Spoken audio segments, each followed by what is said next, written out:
Welcome to the Lover's Hole, a Patrick O'Brien podcast. As always, you're with Mike. And you're with Ian. Yeah, and we are rereading the Aubrey Maturin novels of Patrick O'Brien. Ian, we're almost right at the middle of the Commodore here. Can you catch us up and tell us where we're going? Mike, I can, and with pleasure. We're getting really into the heart of this book, I think. Last time, Jack and Sophie had hosted a dinner for the captains of the squadron that Jack's now commanding. Pullings had confirmed the poor experience that Stephen had had with Captain Thomas of the Thames, and the Admiral, even so, had refused Jack Aubrey's request to have this Captain Thomas replaced. Sir Joseph, meanwhile, had told Stephen about the Duke of Haberstall's intent to have Stephen arrested, to have his fortune seized, and to have Clarissa and Padine sent back to New South Wales. And Sir Joseph had then advised Stephen to take them and his gold and flee the country. So, lots going on there. This time then, Stephen rides back to the ship deciding what to do. Jack confronts the green-eyed monster, which is a little reference for all you Othello fans out there. There's family time of a kind aboard the Ringle. There's the Doctor's fan club. There's a young Jack in the making, and bawdy humour from Hamlet. Mike, I can't wait to get into all of this. Take us to the start line here. Well, and we start with horses, which is always a great place for me. Yeah, and an Arab, too, just like mine, although mine's, a gelding who is about to be not the happiest in this next paragraph here. Oh, dear.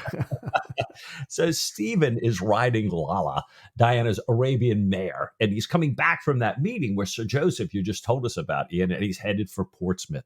And he's wondering why he's so nervous, why his mind is in such a silly flutter and just keeps flying off. And he's wondering why in the world now he's left his coca leaves behind. But he remembers there's a nearby apothecary where he's bought laudanum in the past, but then cries, Vade retro Santanus. And O'Brien notes that mood is easily conveyed from person to animal and also back the other way, and tells us that some of Stephen's mood is coming from the mare who's in heat. She's skipping along, she's dancing sideways, tossing her head. Her mood, O'Brien writes, is most evident to the poor, ruthful gelding, sorry, Khalil, gelding of mine out back, to a pretentious jackass who cries out to her, and to the one stone horse, that is the one stallion that they pass along the way. Stephen reins in her frisky behavior right at a crossroads with a gallows standing there and realizes this is a really good place for an ambush and wishes he'd brought the revolving pistol that Duhamel, that French intelligence agent, had given to him back a number of books past. Wow. So Stephen's dodging demons of different kinds here, isn't he? Tell us about the Vade retro thing, Mike, because that was really fascinating. Yeah. So in ecclesiastical Latin, this means sort of go back or go behind Satan. And it's very similar to the Vade retro me Santana, which is in, Jesus says to Satan in chapter 4 of Luke. He says it to Peter in Matthew 16 and the synoptic verse Mark 8. And this phrasing, which has, a big jump at about 1823, so pretty close to our thing, and a high in 1846, is part of a medieval Western Christian exorcism formula, meaning begone Satan. Yeah. And the full phrase, that if you translate the Latin that's behind that, it says, begone Satan, never tempt me with your vanities. What you offer me is evil. Drink the poison yourself. So a very fitting reference to Stephen thinking about this laudanum here. So it becomes, about the time that we're in here, in popular usage, used to mean a strong rejection of anything that's unacceptable, possibly tempting. And perfect, right? Here we are. Yeah, it's great. Mike, we're going to talk a lot about themes and about the big ideas in this chapter. I can sense the beginning of a big idea here that we might hear more about, which is the idea of temptation. Lala is a temptation for the male horses. Cocaine is tempting Stephen. We've got jealousy to deal with in this chapter as well, which has its own kind of temptation. So let's just see where this takes us. And let's see where Lala takes Stephen as well on this dark night where he's wishing he had his pistol. Now, Stephen pushes Lala forward and then hears a thunder of hooves coming up from behind him. And Mike, I'm already thinking, I remember Jack getting thrown off his horse. I remember time past in the canon where we've had highwaymen and footpads and robbers. I'm thinking already, yet another catastrophe is going to befall one of our principal characters here. But despite Stephen's efforts to push Lala on, she won't go faster. And the text says, the hoofs come closer, closer. They were abreast on either side. A band of foolish, unmounted, ogling geldings, colts and farm horses from the common, as Lala had obviously known from the beginning. So what was built up there for a second as real jeopardy for Stephen turned out to be his horse just going, oh, chase me, chase me. Now, Stephen, like the rest of us, I think, is relieved, but decides to stop in Petersfield and to buy a pair of pocket pistols, which is something better, we think, on his behalf than a dose of laudanum. However, despite wishing this for himself, he's forgotten his money, and he rides on, continuing to contemplate on Duhamel and the agent who had provided the intelligence for Jack's upcoming mission to intercept a French squadron bound for Ireland. And Stephen recalls that their hold over this particular agent had gotten weaker and hopes then that the intelligence is still good. So maybe there's something unreliable. Maybe there's a kind of perception that can't be counted on here. Stick a pin in that. Stephen knows how the French love to poison intelligence. And Mike, that reminds me of the get thee behind me, poison yourself thing from just a couple of paragraphs ago. Excellent reference there. And he remembers one case where an agent had learned of a French plan to attack a Baltic convoy, but the ships had been sent to guard the merchantmen had found themselves surprised, heavily outnumbered, and defeated. And besides sounding like a classic story to be told by somebody who'd worked in intelligence and counterintelligence, which we think O'Brien in some way had, this also sounds again, Mike, like temptation and ending up looking foolish when you succumb to the first interpretation of what somebody's telling you. But maybe I think also thinking about squadrons not being well-founded in intelligence and getting defeated and humiliated, maybe that's setting up some jeopardy for our heroes. Maybe the intelligence that Jack is going to be following might have been poisoned with some kind of a bad surprise lying in wait for the squadron. All kinds of things going on here. There really are. Well, we know that Jack's been asked to put the squadron to sea in a very short time, and Stephen's thinking about that, but he's thinking, but Jack's well prepared for that. However, Stephen's thinking, Jack seems defenseless in dealing with the jealousy which currently consumes him. And yet Jack seems to be completely blind to this jealousy, in Stephen's thoughts. Stephen had watched this build up at Ashgrove Cottage, and unfortunately, Mr. Hinksey continued to visit, often arriving just before Jack was leaving. He's seen changes in Jack's behavior on the Bellona, sudden brusque, imperious tones that his old shipmates don't recognize, and a temper that makes his new subordinates uneasy. These guys are like, oh my gosh, who we shipping with here? So Stephen believes all of these feelings of Jack's are unnecessary. And O'Brien writes, Stephen regretted the whole foolish matter extremely, the suffering of the two chiefly concerned, that is Sophie and Jack, and of all those around him, the effect it's having on everybody else, the utter impossibility of playing the kind intervening friend who puts everything right with just a few quiet, understanding words, perhaps conveyed parabolically. And at this juncture, his regret was singularly immediate, a personal, directly interested regret, since he was going to ask a favor that even an uncommonly well-disposed, unhurried, and benevolent naval commander would hesitate to grant, let alone a man in the throes of readying a squadron for sea with a half-acknowledged monster at the same time devouring him from within. Wow.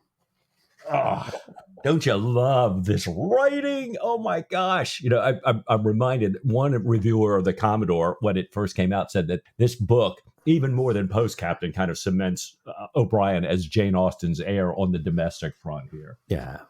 And you and I were talking about this, Mike. This is a good example of what Paul Briers, when we spoke to him a couple of weeks ago, was talking about when he talked about the O'Brien voice. If you reached for a kind of pastiche or a copy of this, you'd fall way, way short. It's such great writing. And I even like this, the phraseology about the half-acknowledged monster is a really good teaser about how this theme of jealousy is going to work out here. And I have a feeling, Stephen's already noticing it here, I have a feeling that it may be coming to the surface pretty soon in this chapter. Let's see. Anyhow, meanwhile, Stephen, bless him, is wet to the skin from the long boat ride out to the Bellona. The boatman's not pleased by the sight of the Thameses bargeman. The Thameses barge is hooked on alongside the Bellona. They're tricked out like a parcel of popinjays, great Austen era word for vain or conceited people, dressed in the same showy garments like a band of damp Merry Andrews. And Merry Andrew being a word for clowns, people who entertain by comic antics. And O'Brien used this same term, Merry Andrew, to describe the look of the boatman that transported Lord Clonfert around the place back in the Mauritius Command. So, with the Thameses barge hooked alongside, Stephen asks the boatman to go around to the larboard side and to call for a small, convenient ladder, which is a very Stephenish way of saying, I don't think I'm going to make it up the side here. The boatman's not amused, but never mind. All is taken care of because all the Doctor's friends aboard notice this and they call out, say, don't move, you'll slip in the rain, stay there, and we'll bring you aboard. And Mike, there's this kind of trains passing in the night moment here as Stephen is coming on board, getting to grips with his new situation aboard the Bellona. Captain Thomas is coming out of Jack's cabin, and just a few words of description of the mood on Thomas's face and the kind of atmosphere in the cabin tells us what's been going on between Captain Thomas and Commodore Aubrey. We hear Jack's strong voice say with deep displeasure, that is all I have to say. This will not occur again. Good day to you, sir. And Thomas is walking away, and he has his punishment register under his arm, so we have a good clue about what this has been about. Well, Stephen comes in, and Jack is worried because, as you say, he's just soaked. And Jack says, here, have a dram. Let's keep the water out. He says, the seawater will do no harm. But as O'Brien writes, the rain is deadly stuff once it gets right in. Especially, Jack tells him, the feet, the weakest part of the body. Take Achilles' heel. And then he realizes, Stephen, you know all about the medical stuff. You know all about Achilles. Never mind. And I just love Jack with his superstitions and realizing, hey, I'm giving medical advice to Stephen and I'm trying to speak to him about classical matters. Yeah. But I really love, his concern for his friend here. Oh, and yeah. Jack's, his ability to do this 180-degree turnaround emotionally. He's just completely immersed with Thomas, and then boom, so happy to see Stephen here. Well, so they each down a tot of rum drawn, as O'Brien tells us, from the wood in Trafalgar year. So a really good tot of rum. And Jack says he really needed that because he loathes a steady, indiscriminate flogger. So exactly as you say, Ian, here we know. Yeah. Well, Stephen says he wishes he'd found Jack with a reposed mind because he has a favor to ask him. And Jack says, well, I'm not going to be any better humored tomorrow, so you might as well ask now. Doesn't sound promising. No, it really doesn't. Yeah, Stephen says he wishes to borrow the Ringle with a proper crew for a private voyage to London as soon as possible. And Jack looks at him with a piercing stare that O'Brien tells us Stephen has never seen before.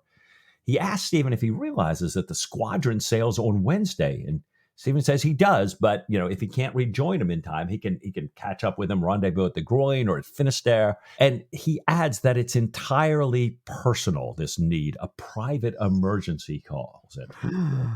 Yeah. And Jack, to his credit, says, I kind of understood that. And he says to Stephen, well, you can have her. Tell me how long you need her.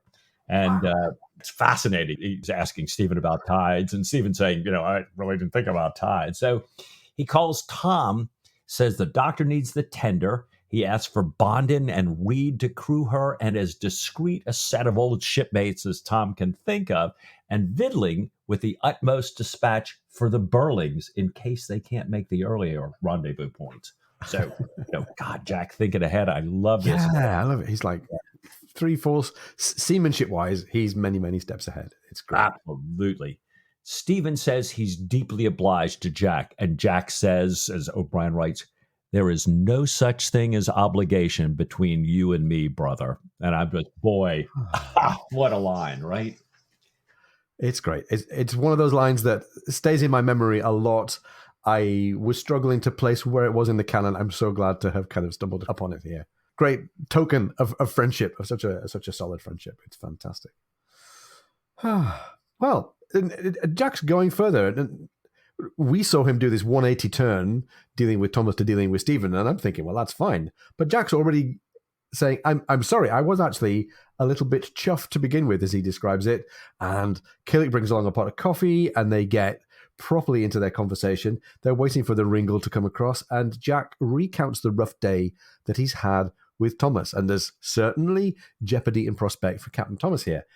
As Jack says, he will end up like Pigott or Corbett if he goes on like this. Food for the less particular fishes. And besides sounding like a bad threat by Tony Soprano, this is a reference to Hugh Pigott, the captain of the Hermione, whose mutiny we heard all about, and Corbett, the captain presumably murdered by his own crew in the Mauritius campaign. So there's danger there. And he talks, Jack does, about having run into an old friend whose wife had turned out to be 6 months pregnant when this old friend had returned from 2 years at sea that very morning. And Jack notes that this friend had never set up, as he says, never set up for chastity any more than I have, often sailing with a miss aboard, and was happy to countenance other officers and midshipmen also having a woman aboard.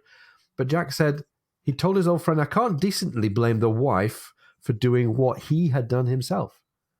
And this friend had said, it's different for women. And we've had this expression trotted out by various characters at various stages in the canon, but we get it examined here by Jack and by Stephen. Jack says he didn't choose to tell his friend that that's a scrub's reply, but he does think that it's just cant. That is to say, it's just hypocritical, sanctimonious talk and great nonsense. The act, he says, is the same for both. So, bit of late 20th century egalitarianism between the sexes there, in this moment anyway, from Jack Aubrey. Jack thinks that the only difference is that the woman could, in his words, bring a cuckoo into the nest and cheat the rightful chicks. But in this rather glaringly kind of pragmatic and cold throwaway at the end, he says, well, that can easily be dealt with by leaving the cuckoo out of the will. And Mike, I hear theme number 2, jealousy, coming loud and clear here. And Stephen asks if that's Jack's considered view, this accepting that it's the same for both sexes, that the blame and the guilt is the same on both sides, but also saying, well, you can take care of this stuff just by the way you handle your inheritance.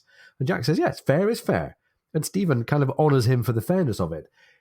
Jack says, you won't be as pleased that I had offered to ask the man in question to give his friend satisfaction, meaning challenging the guy to a duel. And Stephen jumps straight on this. Surely, he says, there's a contradiction here. Decency, I will not say Christian charity, but at least decency on the one hand and barbarous heathen revenge on the other. He's kind of saying, you seem to be kind of Pope holy with one sentiment and a man of violence at the other end. Right. Jack says that both he and Stephen had participated in duels. Stephen can't really therefore speak of barbarous heathen revenge, but Jack is certain of both of his feelings, even if they do appear to contradict each other. And he compares it to the idea of a quadratic equation that has two different solutions, both of which can be proved correct. And Mike, there's a very tenuous link here between the ethical idea of a real dilemma morally and the simple mathematical consequences of multiplying, negative numbers. Right. It made me think of Blaise Pascal, who said the heart has reasons which reason knows nothing of. Yes.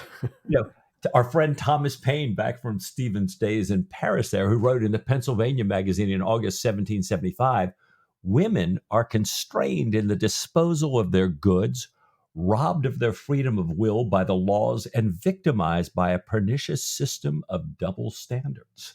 Ooh, yeah. Mike, we're getting really to the heart of some of the, not only the dilemmas, but the paradoxes, the real character meat of what's going on in this situation for Jack and Sophie, and then also for Stephen and Diana. And it's really there for us to kind of pick apart here.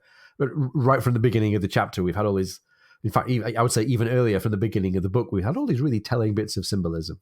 We had Stephen just at the beginning of this chapter. Stephen sort of stops at that gallows and he's thinking to himself that, oh, it's just the main crossroads. So it's chosen for the exhibition of awful examples, meaning, people have done wrong.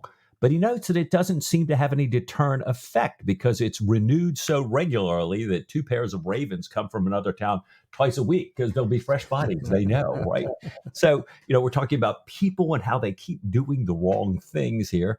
Jack talks about, this captain forgiving his wife for adultery because he commits it all the time himself, but then also offers to set up a duel with the other man. So Jack's often committed adultery, but we've heard is now, kind of in the throes of this jealousy that perhaps Sophie is interested in this Reverend Hinksey here.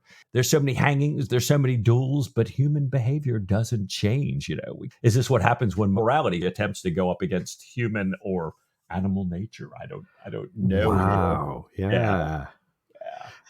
And we've had a few mentions, as you said already, this chapter of the connection between human emotion, behavior, and morality, and animal emotion, behavior, and morality, and that's a great thing that O'Brien loves to talk about. Yeah, this gallows scene, part of also Lala being in heat, and available to all these horses that are running after her. So there's this death and sex thing going on here, which got me thinking about the praying mantis and Mrs. Hart. Oh yeah, we remember that scene here, and all this mixed with conversations about indiscriminate flogging, a captain having sex with the foremost hands, that discipline's going by the board here. 2 Shelmerstonian Sethian smugglers who are at sea because their wives are so mad about this Sethian revelation, perhaps illusory, that polygamy is now allowed and indeed recommended. So it's a little bit more cant, as we say, a little bit more male dominated, but the wives' reaction makes to them this man of war look like a haven of peace here. So I don't know, Ian, a lot going on. There is. I think you're really onto something with this idea of the connection between death and sex, and we've had it before. So much of the symbolism, so much of the story before. This is something that O'Brien wants us to take notice of.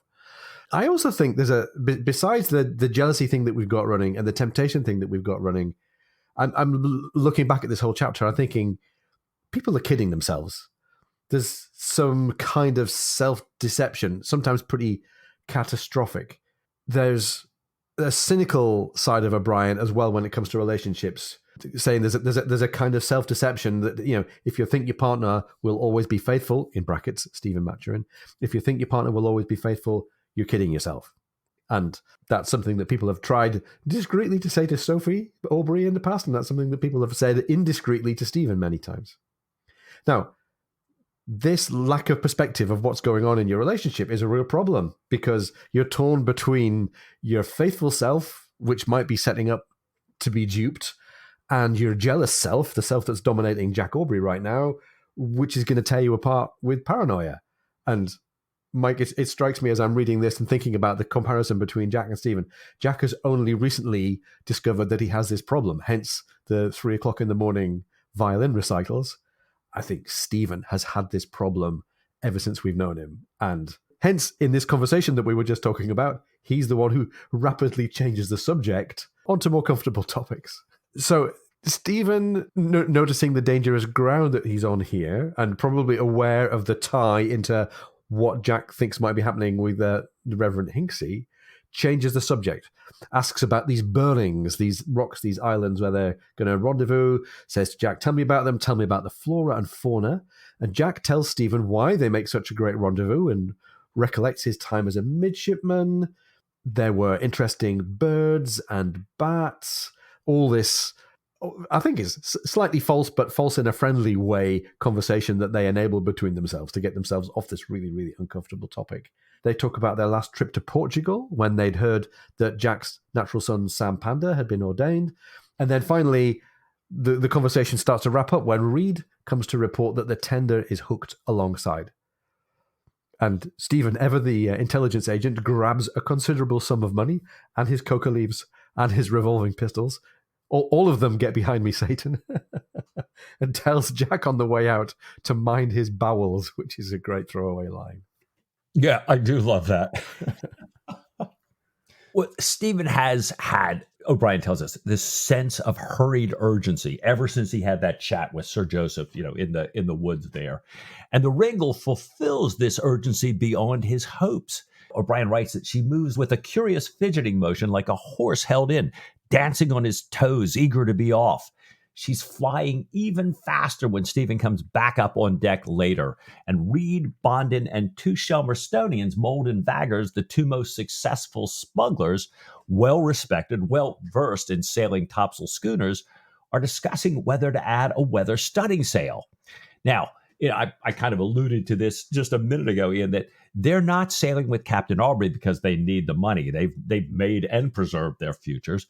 They're here because of their wives' reaction, as I mentioned, to this recent Sethian, as Brian writes, revelation, perhaps illusory, that polygamy is, quote, not allowed and indeed recommended to Sethians here. And as I said, that their wives' reaction now makes the ship of war seem like a haven of peace. So.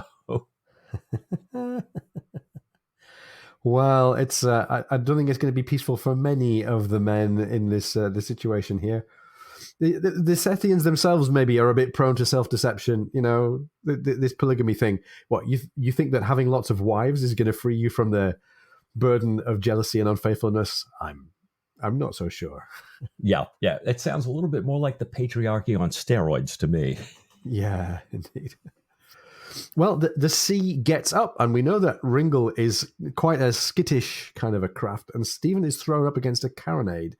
His shipmates help him up, and they fasten him to a stanchion so that he can stand there in the dark and in the cold and enjoy the ship's speed. And he has to be tied, as they say, to this here stanchion. And the text goes on.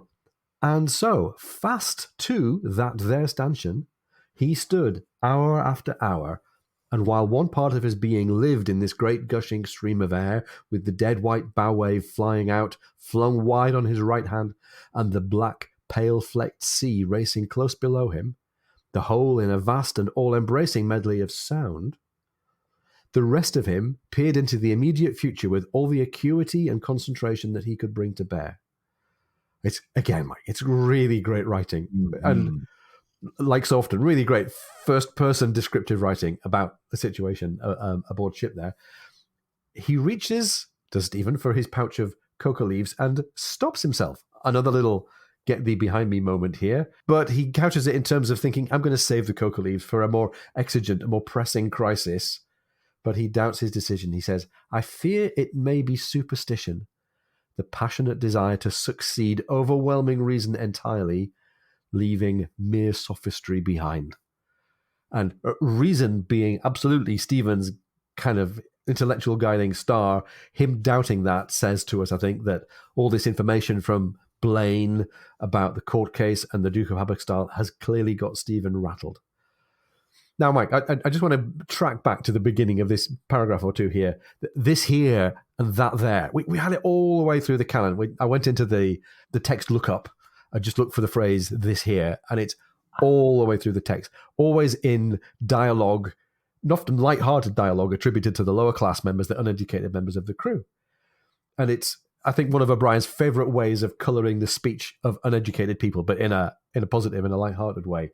There's a really nice article about it that we'll put out on our socials when we get around to it, that talks about the this here and that there emphasis being a very, very common pattern in different kinds of English for people who are relatively uneducated or what you might call lower in socioeconomic class. According to Merriam-Webster, no less, the use of here and there for emphasis following a demonstrative adjective, which is what we're talking about, is a characteristic of dialectical and uneducated speech. It does not occur in writing except when such speech is being recorded, evoked, or imitated. And I think evoking and imitating is exactly what O'Brien's doing for us here. So really, really well. It was a fascinating article, Aaron. I love that you found that. And I loved how it said that in some languages, it actually makes sense because you don't have the same connotations, this and that, as you do in English. So I grew up with people around me speaking English who came from Pennsylvania Dutch or Pennsylvania German, where that actually makes some sense. So I was used to hearing that. Fascinatingly, I moved then to eastern North Carolina, which was also inundated with this here and that there. But their English antecedents didn't have that Pennsylvania Dutch connection. So I've gotten to live in both of these worlds. Fantastic. Anyway, a lovely little colourful moment of dialogue there. Reed finally talks Stephen into disentangling himself from that there stanchion and coming below to eat something. And over dinner, Reed says there's a chance that they could run straight up and into the London River with never a check along the way. And if you look at the voyage that they're making on a map, it kind of does a big U-turn around the foreland, around the kind of corner of Kent. And that means that you've got to make the passage quickly, you've got to exactly catch the tides at the various kind of tidal gates that go around the big headlands. And Reed thinks he's on for a hot passage here, and whatever existential crisis is going on in Stephen's bosom, Reed spots the chance, I think, here to wipe a few other people's eye with his passage making. So he also thinks that it would delight the captain, who thinks the world of the Ringle, and Stephen's, he's kind of okay with it. He says, yeah, that sounds great. That's very fine.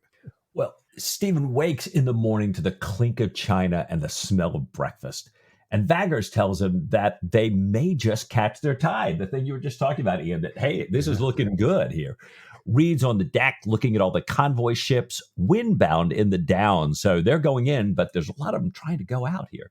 And later, Reed tells Stephen the wind is working for them heading into London, but not for all the poor souls, the hundreds of ships praying to get out. And Stephen, in a little theological moment, says, well, to Reed, it's not the number praying, but the intensity and the quality of the prayer offered.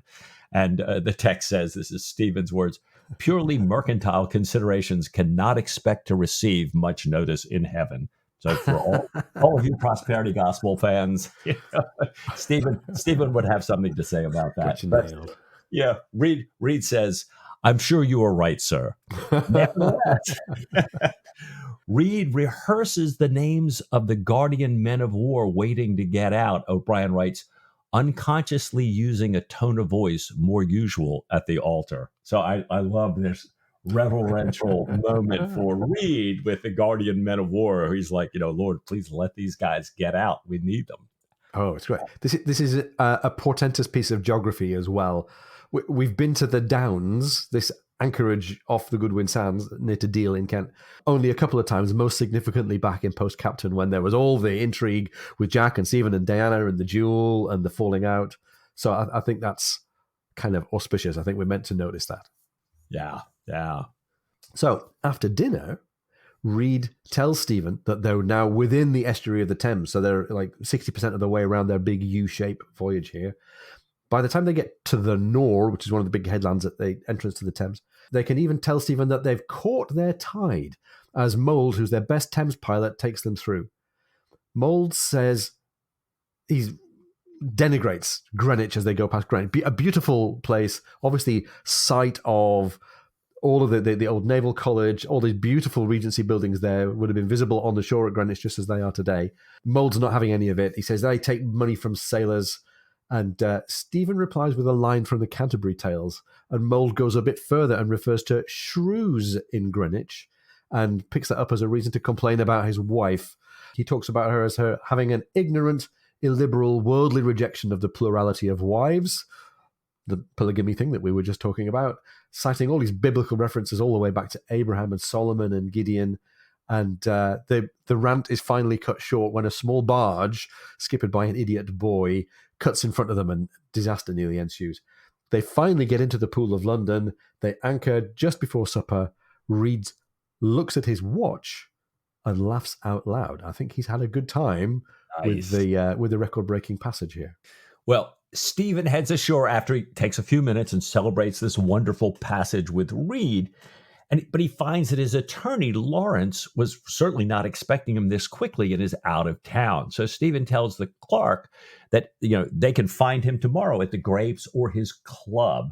And the clerk tells Stephen, well, the goods have been looked after. So I think we've got a little tip here that Stephen's gold has been moved, as Blaine kind of set up for Stephen to do.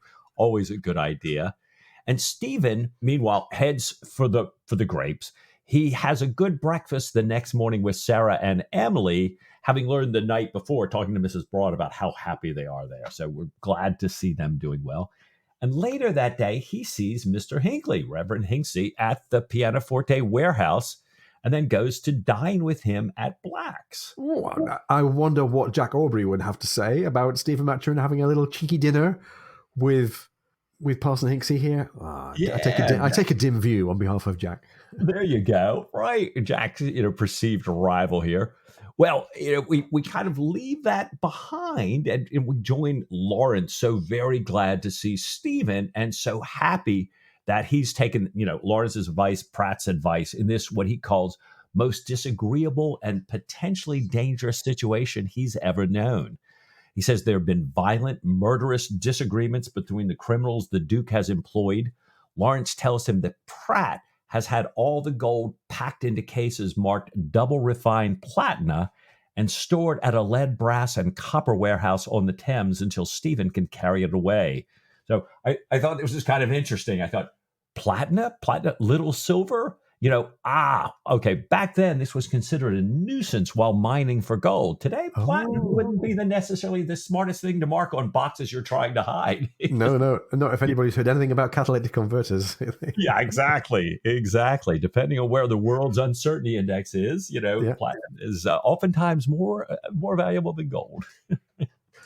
Well, all of these chests of double refined platina are finally loaded aboard the Ringle the next day. The hands here are old surprises, old Chelmstonians, and they are used to the idea of storing unique cargo for the Doctor.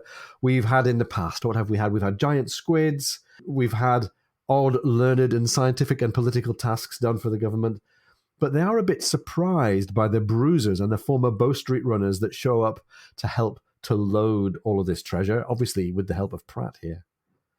They stow it with an eye for the performance of the Ringle. They stow it so that it brings the clipper, as they say, a trifle by the stern, and they're preparing to cast off.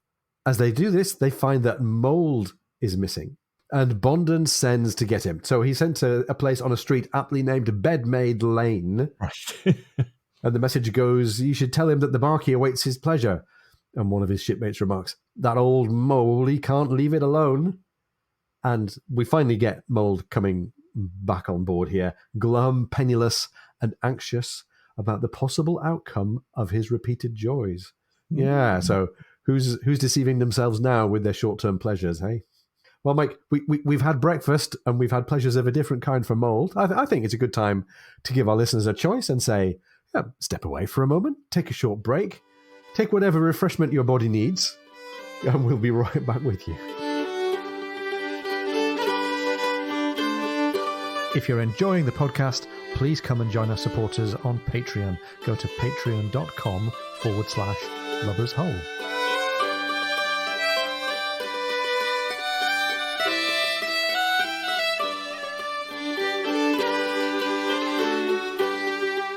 Welcome back. We hope you're refreshed as we rejoin the Ringle sailing away here. And Reed brings his logbook written fair with the exact minute that they landed at the pool to Stephen. And he asks Stephen to please sign it in the margin. He says, with all the degrees you can think of and FRS as well. Otherwise, he says, no one is ever going to believe him. So apparently they've made just amazing time here. And Reed realizes it won't be the same going back, but says that being by the stern half a strake is a comfort. And Stephen asks why. And Reed says, well, it's going to help them to beat to windward as they join the others waiting to get out. So a little nautical change here for our friends. Yeah, this is a very racing line they're taking, changing their trim, moving the center of lateral resistance forward. It's a smart move. Anyhow, this racing trim is going to have to wait, because for a whole week as they wait there, every day promises a change of wind to one that could be at least a little bit favorable, but it never comes. Stephen takes a deal boat ashore, one that's been selling supplies at famine prices to the windbound ships. He considers taking a coach. He considers posting down to Barham, but he decides that the enterprise, he thinks, must be carried off in one smooth stroke, arousing no suspicion or curiosity. And we get a little musical token here. He steps ashore, he's in a music shop, and he picks up a copy of Haydn's Symphonie funèbre, funeral symphony, and rides back to deal with the seller who's headed that way. So, Mike, we haven't had a musical reference to dig into for a while, so forgive me if we do, I think, here. First of all, I'm so happy that we've got a Haydn reference. I love me a bit of Haydn. Of all of the congenial, companionable chamber music ever written that Jack and Stephen could have enjoyed playing together, for sure, Haydn wrote a ton of it, and it's great. Haydn's musical personality is this kind of warm, cheerful, outgoing, thoughtful guy. Any string chamber music player, I think, would be a little bit ticked off if they're reading along the Aubrey Maturin books at how little mention Haydn has got so far, given all of the Mozart and Locatelli and Boccherini and all the other ones. Anyhow, the Funeral Symphony is an interesting choice if you're going to make a Haydn reference here. Now, it's number 44 out of Haydn's 106 symphony, so it's mid-career, and it's not his last. It wasn't like a valedictory symphony like, Mahler 9, for example. To be honest, although it's in the minor key, it's not exactly very funereal. Let's have a little listen for a few seconds to part of the slow movement, which is the one that you'd expect to be kind of funeral-ish, and hear how it goes.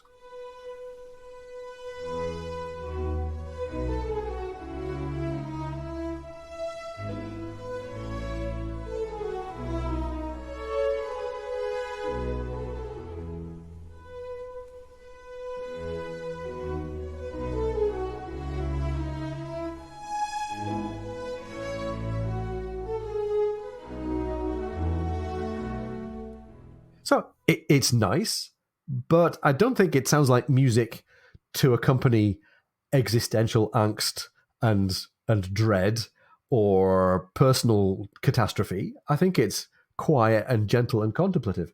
It is said that Haydn requested or asked for this particular piece to be played at his funeral, although I don't think we've got any strong evidence that he did so or that it was even actually played. There are contemporary pieces that are much more doom-laden and dramatic and even tragic. In Haydn's work, listen to the opening of The Creation, the oratorio, probably Haydn's masterpiece. Much more dramatic and dark. Listen to the Funeral March of Beethoven's Third Symphony, composed only 20 years later. Absolute existential despair. Wonderful, wonderful writing. Really, truly a funeral march. Even listen to the introitus from Mozart's Requiem, written around the same time as Haydn's London Symphony, much more like an expression of grief and what the piece that was actually played at the memorial service for Mozart himself. So the Haydn reference is a nice one. If we go by the character of the music, then this particular symphony doesn't actually suggest that Stephen was in the depths of grief or existential crisis. There's another interesting point here, Mike, about his transformed ability to read the score and hear it for himself, but we'll come back to that when we get later on in the text. Yeah, so back aboard, as you say, Stephen returns to his coca leaves. And it's not that he's got a new crisis that's more pressing. It's kind of due to his mental distress. He's thinking about all the howling and shrieking and moaning of the wind day after day. And on the first day, he finds that these leaves allow him, as he says, a poor and hesitant reader of orchestral music, to almost hear the entire band playing his first run through the script pages. The leaves clarify his mind, diminish his anxiety, and largely do away with sleep and hunger. And then the text says, yet on the third day, he was aware of the impression that they were doing these things not to Stephen Maturin, but to a somewhat inferior, apathetic, uninterested man who, though cleverer in some ways, thought Haydn of no great consequence. And this causes Stephen to pause. And I love how Stephen's still introspective here. He wonders, maybe I'm overindulging. But then again, maybe it's the constant pitching of the ship that's causing my lack of joy. Wow. Whatever it is, how very dare he. Haydn of no consequence, boo, the back of my hand to this other Maturin. So being able to read a score and hear it in your head it's easy enough if you know how to read a score and you've heard the piece before. But to read a score having never heard it before and play it back in your head is quite something. Lots of performers would love to be able to do this. I think most people would say that it's got to be somebody with perfect pitch. If you've got the gift of, as it's called, perfect pitch, that is to say, being able to associate a pitch directly with its note name and hear it and sing it. If you've got perfect pitch, then you can probably do this if it's a simple score. If not, then you might tell a lot about the texture and the structure, but you probably won't be able to, as you might say, hear it in your head. So I think that if you could suddenly give yourself perfect pitch by chewing a few coca leaves, then all those rock musicians in rehab would be joined by a few conductors and classical music singers. So good for Stephen, but I'm not buying it. Yeah, maybe that's what all my colleagues were doing on the glass of the Xerox machine in the 80s, working. They just wanted to be able to interpret Haydn scores in their heads, of course. That's it. Reed wakes Stephen up and tells him the glass has risen, so there's some real hope here. And several ships have moved into position. One Hoy tries to get out, loses sails, and is driven helplessly back, kind of running through the hawsers of all the ships in the line here. Well, Bondin comes down in the afternoon saying that back in the day before they became what he calls reformed characters, Mold and Vaggers got out of a similar situation here, clearing the downs at the Hammer and Anvil in a ship that was not as weatherly as the Ringle. So we assume they were probably being chased by a revenue cutter or something here.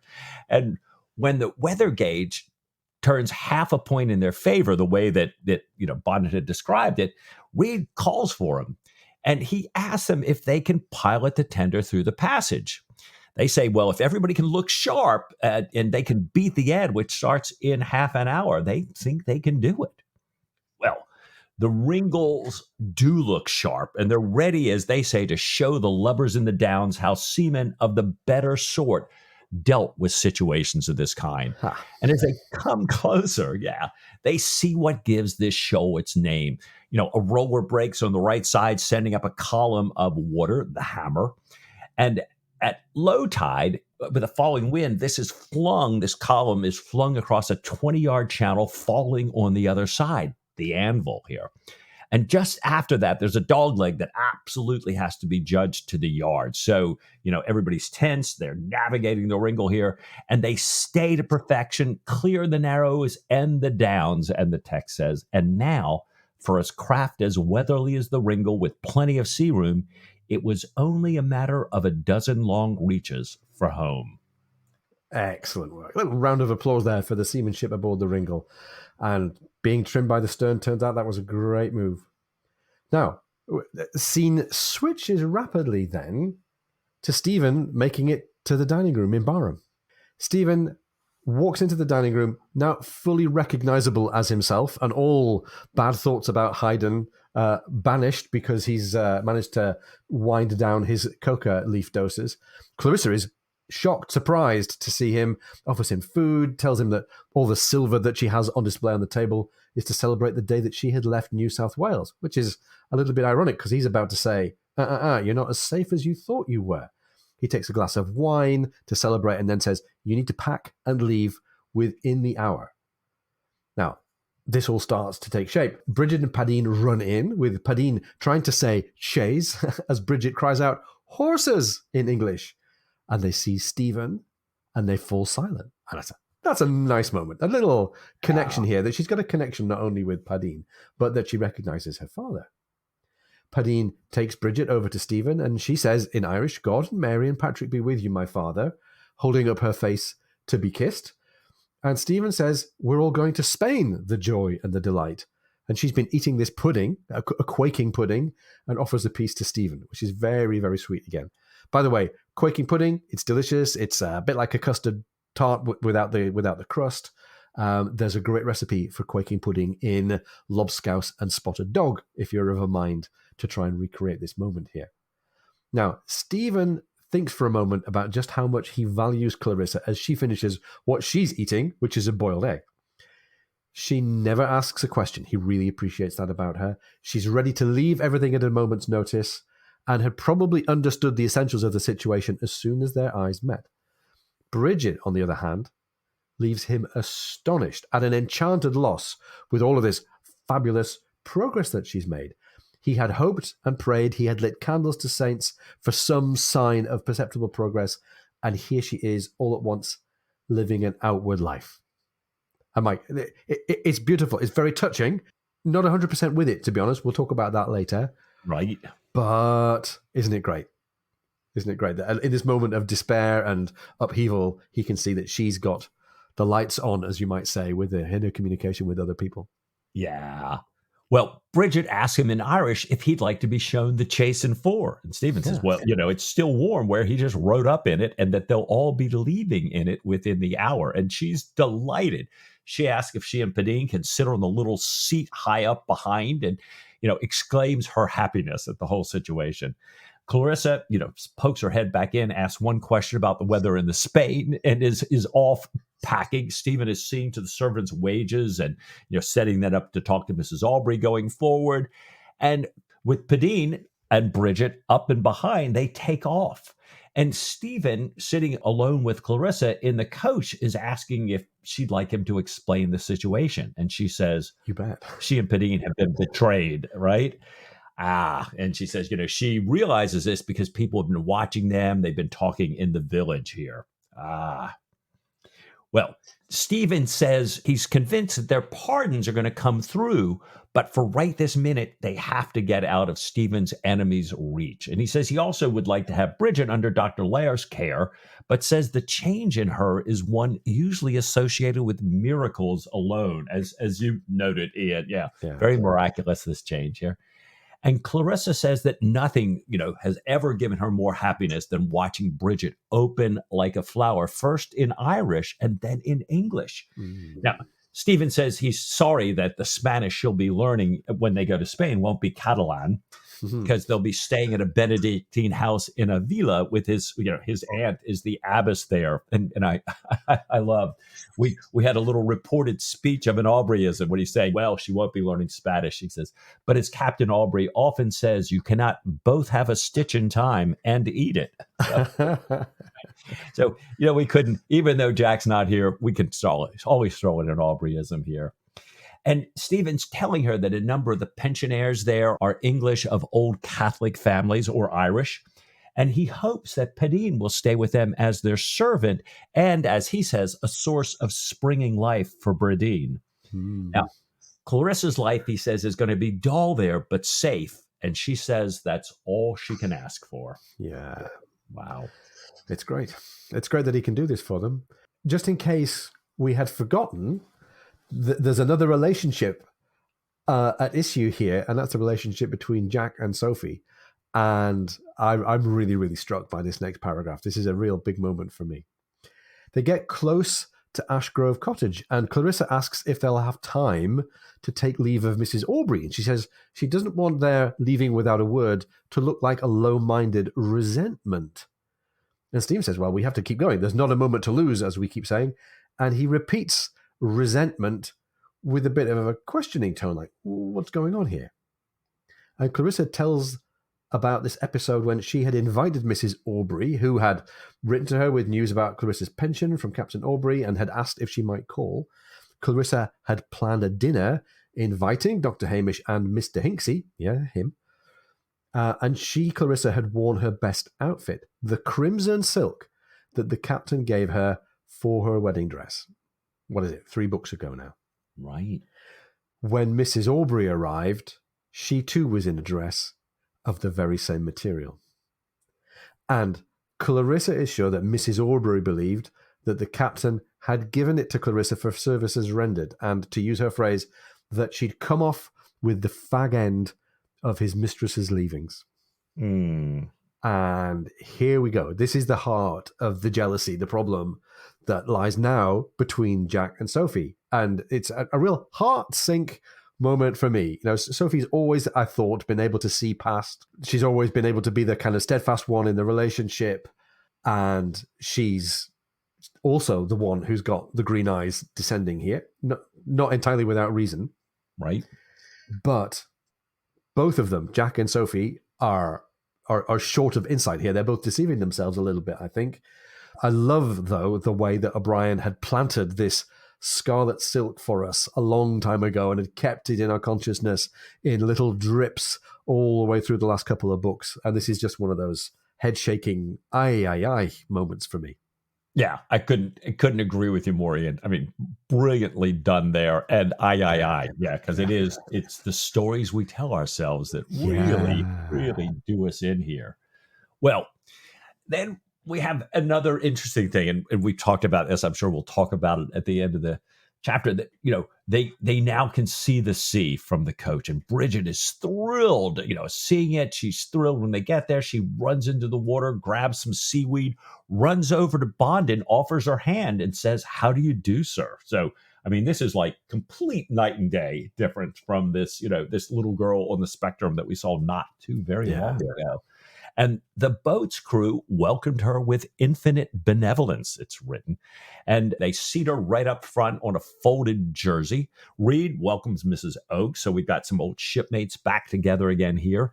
And on the Ringle, as they're headed out, Stephen watches Bridget explore the entire ship. She climbs the 4 cross trees hanging onto Mold's neck and is restrained from her wildest successes by Padine and the seamen. But she's an ideal traveler. She doesn't mind getting wet. She's not afraid of anything. When she's finally persuaded to come below that first day, she eats 2 bites and falls fast asleep. It's great.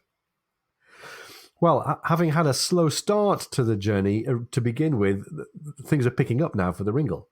Reed tells Stephen that they're making 10 knots, even with just a little sail up, and 10 knots is pretty respectable. He had wanted to crack on, but the crew, in quotes here, felt that the barkie should sail sweet, this being the little maid's first trip.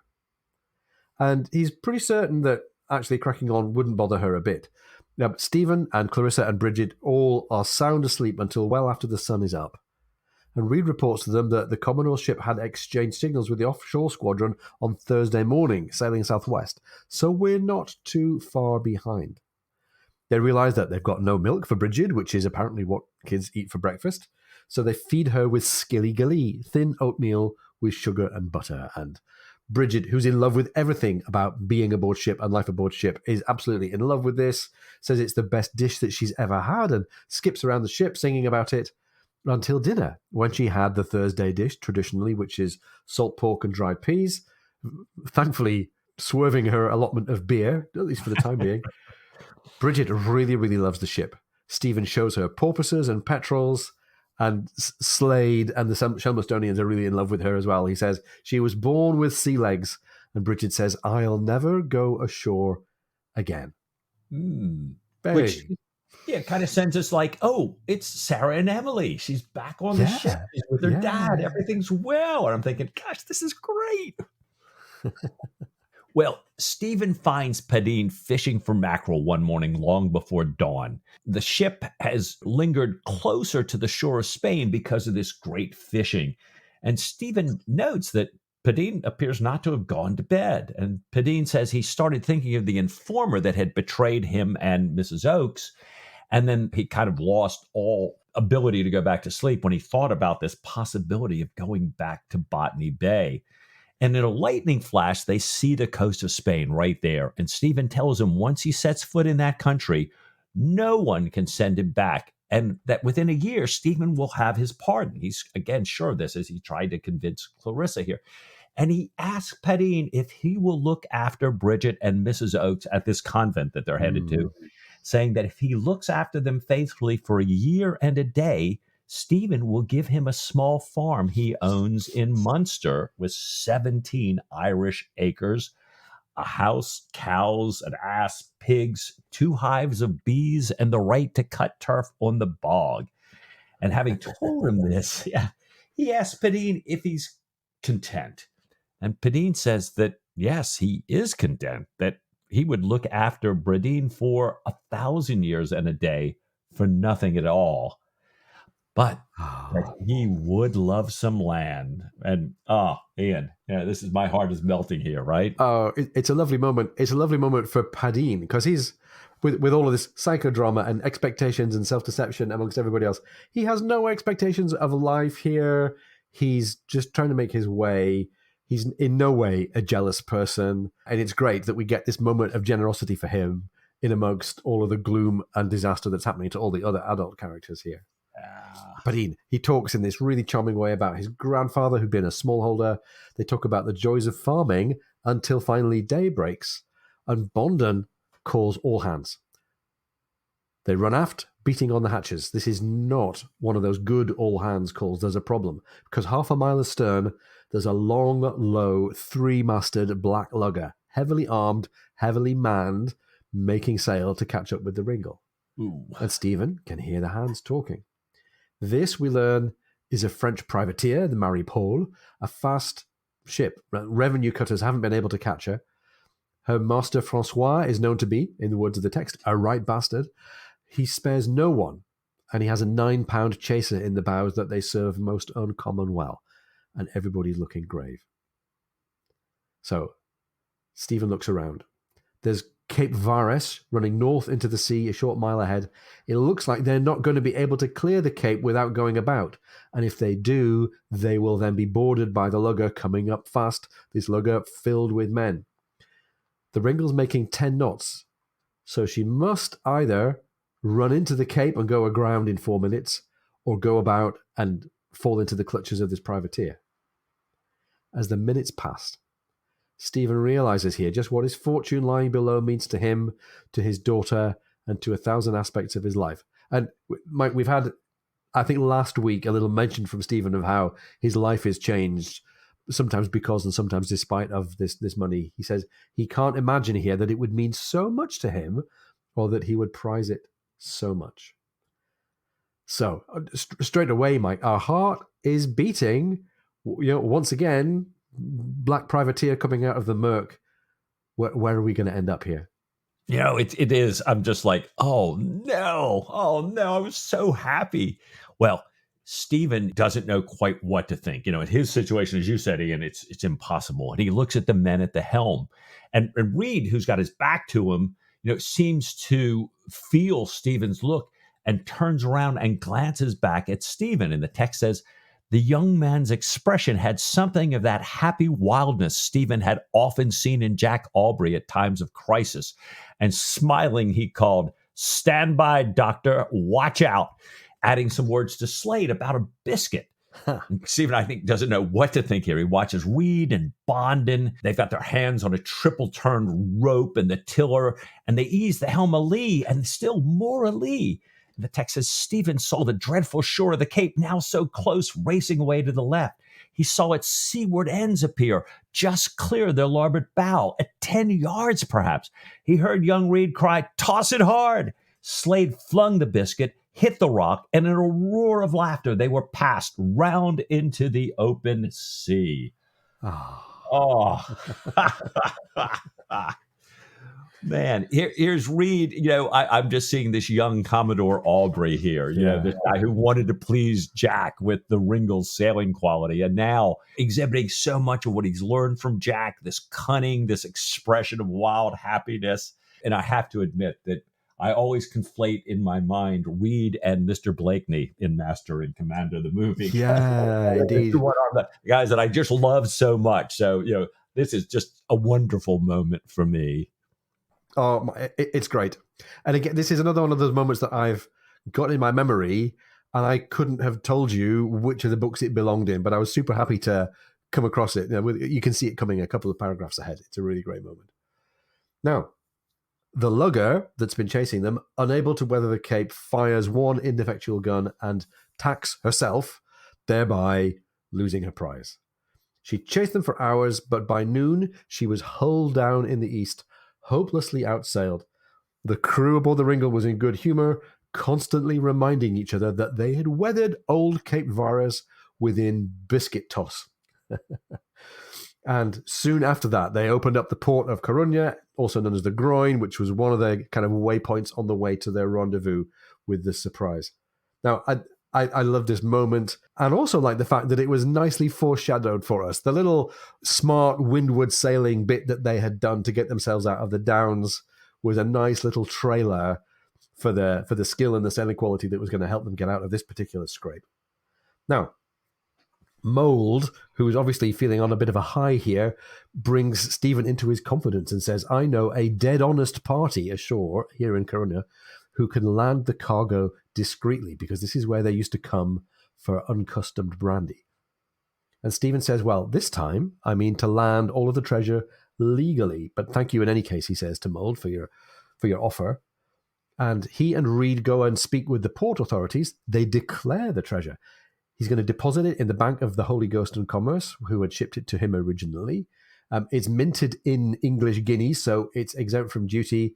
And he's going to help it on its way by parceling up 2 nice fat bags of gold here to pay for a berth against the quay and to be distributed to the trustworthy and able-bodied men who are going to carry these chests while Stephen goes to greet the governor. So a little bit of benign corruption, but nothing too shady here as Stephen aims to get the treasure ashore. Yeah, and they tell Stephen, oh no, the governor will hate that he missed you, he's out of town. But Stephen says, well, how about Don Patricio and his men? And they go, oh yes, the colonel's here. So Stephen's cousin, the colonel, Don Patricio, greets Stephen in the next scene. Stephen asks if he's well and happy, kindly used by fortune. And Don Patricio responds with a bawdy joke from Hamlet. Faith, her private's me, but never let a soldier complain. Pray carry on. And we'll get back to that. I'll turn that over to you in a second here, Ian. Stephen tells him who he's brought with them, and that, all about the story about the girls spending time with his aunt, and says that he has to leave immediately, but doesn't want them to go off to Avila alone. He said, but if you could lend me even a half a dozen of your troopers and an officer, you would oblige me extremely, and I would be so much happier sailing away. Well, Ian, faith her privates me? Oh, this is great. Kudos to you, Mike. You did the digging on this. I love this reference. I'd sort of breezed past it every other time that I'd read it.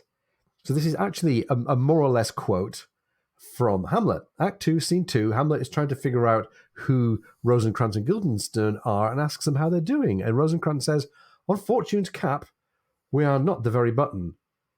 And therefore, they're not overly happy. And Hamlet teasingly says, nor the soles of her feet. And Rosencrantz says, no.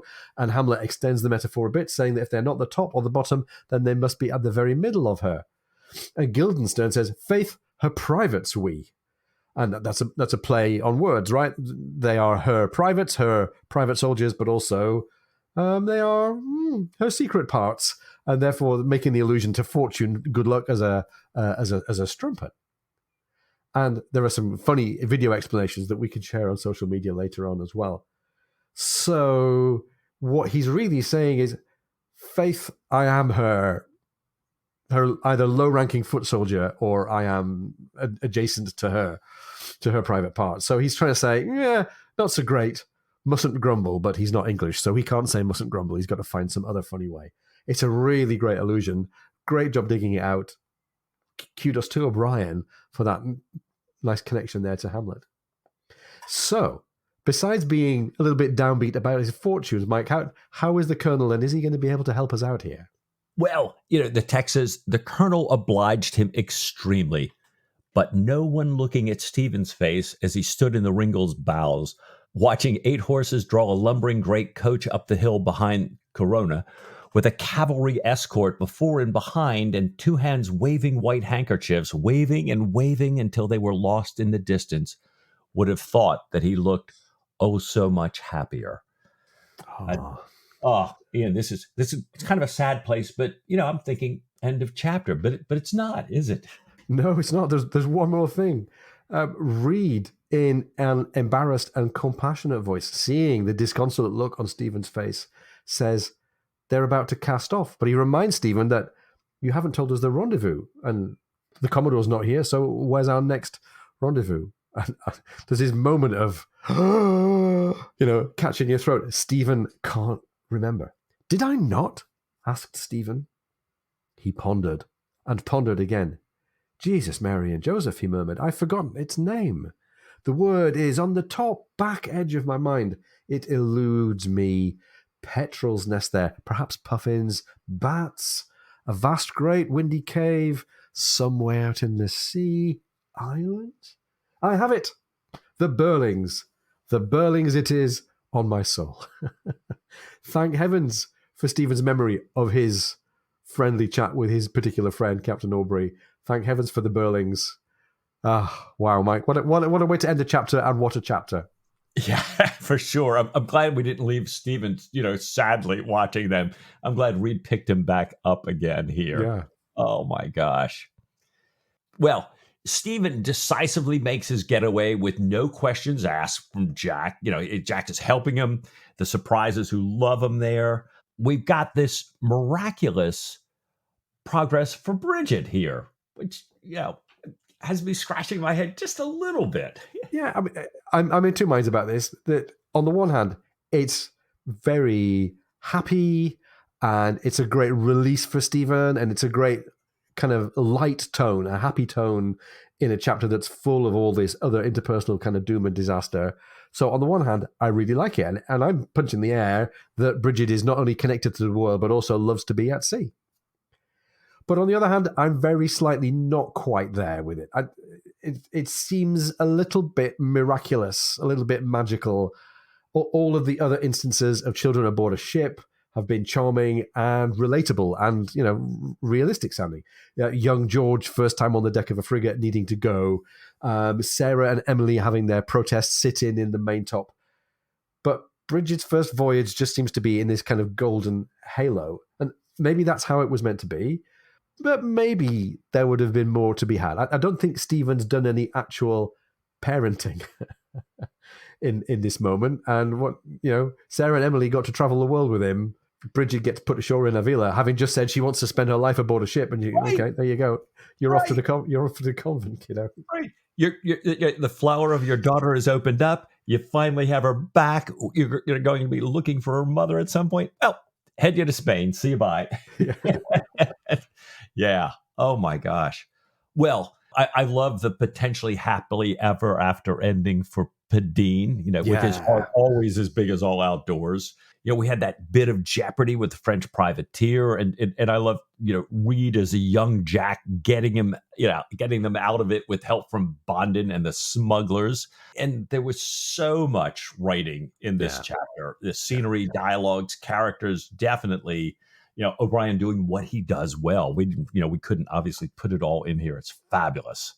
Yeah, and in amongst the beautiful writing and in amongst the high notes for Padine and for Bridget, we've still got this terrible tug of jealousy, particularly between Jack and Sophie. Sophie, we heard about secondhand. We haven't even really got to hear what she makes of this discovery about the Scarlet Silk. We really need Jack to be at his best, given some of the potential tensions brewing among the officers in his squadron. All of that seems to have been kind of sailed past quite nicely in this chapter, but you've got to wonder what's coming up there. And, anytime anything is going too smoothly in these kind of books, Mike, we have to wonder. So maybe this idea of self-deception even extends to us. Maybe we're kidding ourselves if we think it's all going to be okay. Yeah. As always, I think we find ourselves wondering what comes next. Yeah. And I suspect there's only one way to find out. Ian, what do you say next week to a little bit more Patrick O'Brien? With all my heart.